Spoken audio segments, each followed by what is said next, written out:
you should know that when I wrote Wilson's Wishes, I made a hardback, a prototype of it through a company called Blurb, which is something teachers can use to make books for their classroom. And somehow I did not know that I was ordering a giant book. I thought I was ordering a regular size book, but it came and it was huge. So it's a little hard to hold and read at the same time, but I will try. Wilson's Wishes. Wilson was wishing. He was wishing that the coronavirus would go away. He was wishing that his great uncle Matthew was still alive to play checkers with him like he used to. He was wishing that the big boy on the bus would stop whispering.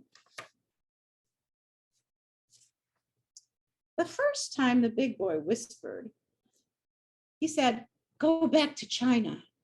Wilson was confused. He had never even been to China. How could he go back? Only his grandfather had lived in China when he was growing up.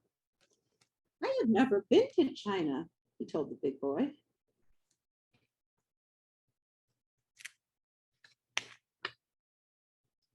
But it didn't help. The next day, the big boy whispered, "Go back to China and take COVID with you." At first, Wilson started to laugh because it sounded like a silly idea. You can't put a virus in a suitcase and take it on a trip.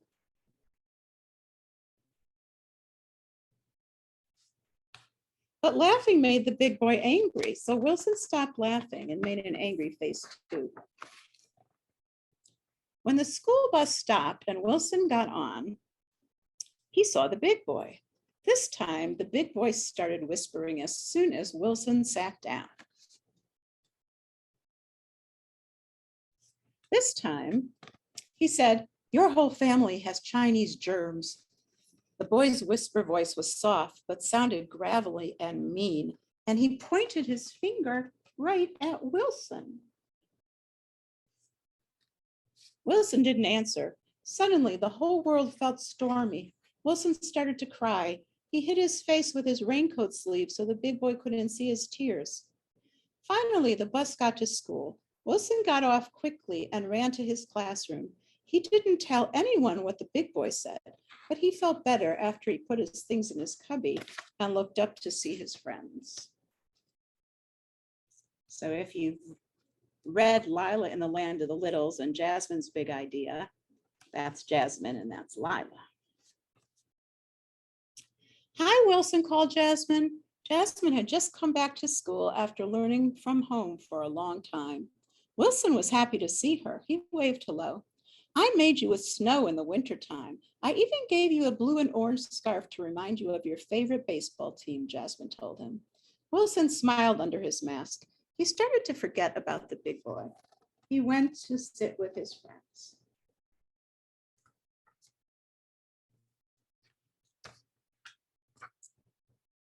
Wilson's grandma came to pick him up after school. They stopped to get some bubble tea on the way home. Wilson told his grandmother about Jasmine coming back to school and about her making him with snow and about the scarf. He told her about the book that the teacher read to the class about making seeds grow. Then he said, "Nai, did my grandpa bring Chinese germs to America?" Wilson took a sip of bubble tea. "Is that why my great uncle Matthew died from the coronavirus?" Wilson's grandma looked confused. "Of course not," she answered.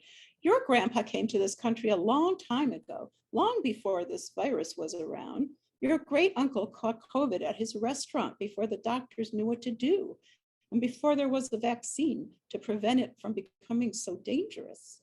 Wilson kept drinking. He felt relieved. His grandma kept talking. "Your grandfather came here to make a better life for his family, just like a lot of other Americans. Except for the Native American people, in America, everyone's family started out somewhere else." "Even boys with blonde hair?" asked Wilson. "Even boys with blonde hair," said Nai.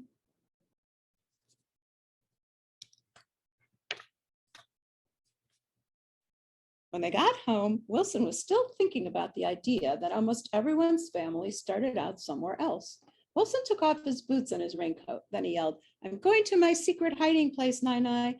And Wilson skipped to the special place in his house where he could make all his wishes come true. Wilson's secret hiding place was the closet in his room. It had a soft, shaggy, deep blue rug on the floor. It had a pillow shaped like a boat in case Wilson wanted to pretend to be a pirate on a ship. It had hooks for different kinds of hats in case Wilson wanted to pretend to be a detective or a superhero.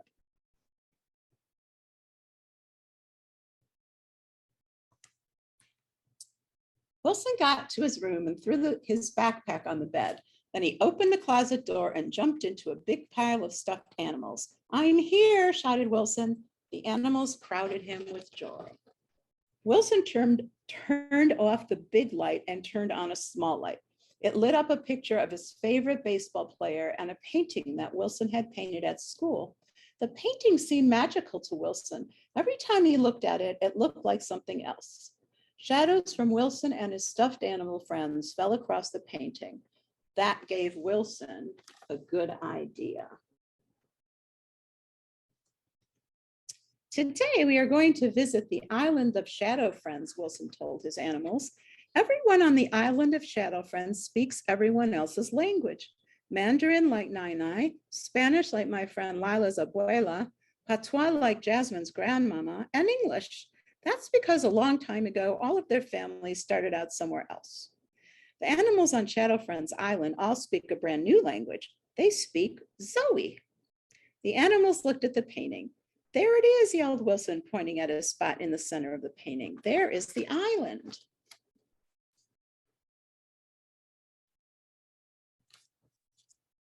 All the animals shouted hooray. They jumped off the boat and landed in the middle of Shadow Friends Island. Wilson followed them. "This is the island of Shadow Friends," Wilson declared. "There are no mean whispers allowed. Mean secrets are against the Shadow Friends laws. If someone whispers something mean, the king of the island will say, 'Be gone,' and make them swim back to the mainland." The Shadow Friends clapped and yelled hooray in all their languages. The animals clapped their paws and yelled bravo in Zoe.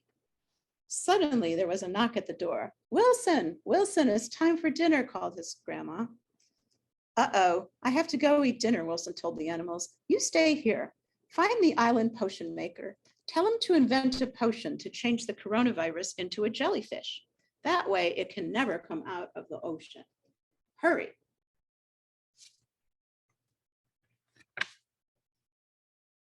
The animals went to look for the Shadow Friends Island potion maker.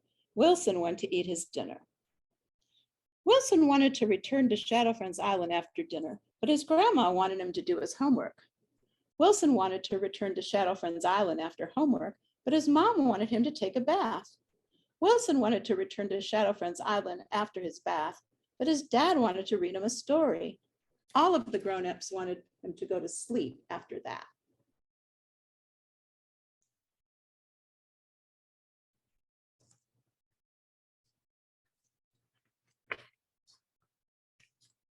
The next morning, on the way to the bus stop, Wilson asked his parents if they could take him to school before they went to work. He felt worried about riding the bus. Wilson told his parents the story of the big boy whispering mean things to him about Chinese germs. Wilson's parents stopped walking. They looked at each other in silence. Then they took Wilson's hand and said, "Yes, today we will take you to school and help you to tell the principal what is happening on the school bus." Wilson felt a little bit scared. What if the principal got angry?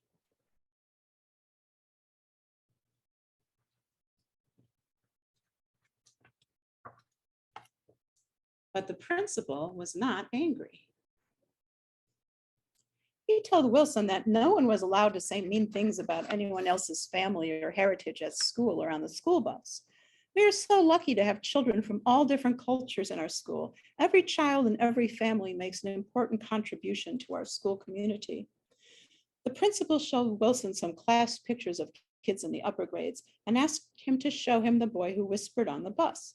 Wilson pointed at the boy so the principal could find him and have a talk with him. "It's always good to tell a grown-up if someone is bothering you at school or on the school bus," said the principal. He smiled at Wilson and shook his hand. You can go to your classroom now, Wilson. Come back and let me know how things are going on the bus.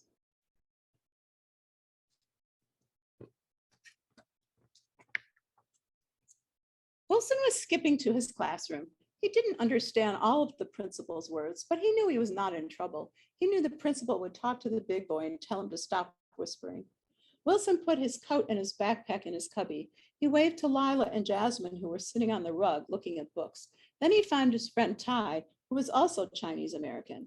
Ty, do you want to know 3 excellent things? Asked Wilson. Ty nodded. First, our grandfathers didn't bring any germs to America.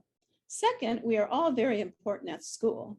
And third, my shadow friends turned the coronavirus into a jellyfish, so it can't even come out of the ocean. Guess what, said Ty. My imaginary friends turned the coronavirus into a brontosaurus, so it would be extinct. Wilson and Ty giggled and high-fived each other. They sat down on the rug. Then they sat down on the rug to learn about how seeds grow.